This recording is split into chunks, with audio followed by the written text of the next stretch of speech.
उद्घाटन होईची Konark eco retreat उत्सव। उद्घाटनी उत्सव रे ओडिशार उप मुख्यमंत्री तथा पर्यटन विभाग मंत्री प्रभाती परिड़ा इको रिट्रीटर 6ठ संस्करण उद्घाटन करथिले। एही उद्घाटन उत्सव रे ब्रह्मगिर, पिपिली, पुरी, काकटपुर सत्यवादी विधायक प्रमुख उपस्थित थिले। बंगोपसागर और कुशभद्रा नदी मुहाण रे थिबा बालुका बेलाभूमि रे निर्माणाधीन अत्याधुनिक तंबू घरे शीतुआ संध्यार मजा उठाइबे देश विदेशर पर्यटक। सूचना अनुसार प्रतिवर्ष परी चलित वर्ष पर्यटक मानक 7टी स्थान रे इकोरिट करा जाइतिबा बेले मां रामचंडी बेलाभूमि रे 17टी अत्याधुनिक तंबू घर निर्माण करा जाइछि।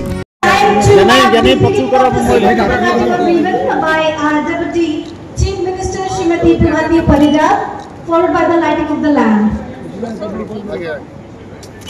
Can we have a big round of applause, everyone? Down, habo. 1, 2, 3, start.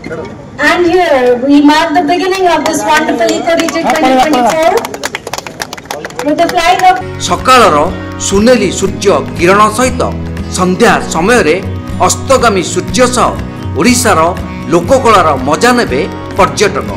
नदी और समुद्र को संजोग करिबा लागि चलित वर्ष नूतन करी काठरे निर्माण अति आधुनिक तोरण पर्यटक मानकु मध्य आकृष्ट करिवो, जहा देश और विदेशी पर्यटक माने आसी मजा उठाई पारिबे। प्रत्येक रूम प्रति 5,000 रु आरंभ होई 35,000 पर्यंत रखा जाइछि। यह ओडिशार अर्थनैतिक अधिक बढ़ाइबाकू आशा रखिथिबा बेले स्थानीय 200 रु अधिक युवती युवक 3 मास रोजगार पाइबार सुविधा पाइछंती। राज्य पर्यटन विभाग एही इको रिट्रीट डिसेंबर 15 तारिख रु आरंभ मार्च 13 तारिख शेष हेबार कार्यक्रम रहिथिबा बेले देश विदेशर पर्यटक मानक पई बोटिंग सह समुद्र भितरे बुलिबाकू व्यवस्था करा जाइछि। छोट छोट पिला मानक पई विभिन्न प्रकार खेल सामग्री रखा जाइछि। पर्यटक माने सूर्य मंदिर बुलिबा सह चंद्रभागा, रामचंडी बुली एठारे रात्र यापन करि परिबे।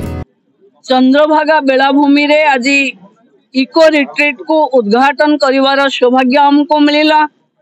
जो बेस्ट केप्ट सीक्रेट ओडिशा पर्यटन रो आमे विश्व दरबार पाखे ताकू अनावरण करने को चाहूँ, खोलेवा को चाहूँ।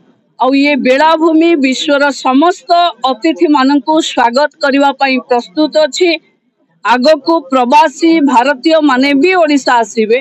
तेणु मु भाबुची ये इको रिट्रीट बाली उपरे 5 तारका होटेल रो जो भव्य आम उत्कलीय परंपरा खाद्य आतिथेयता देखैबो, ये निश्चित भावे विश्व दरबार रे गोटे भल ना करिवो।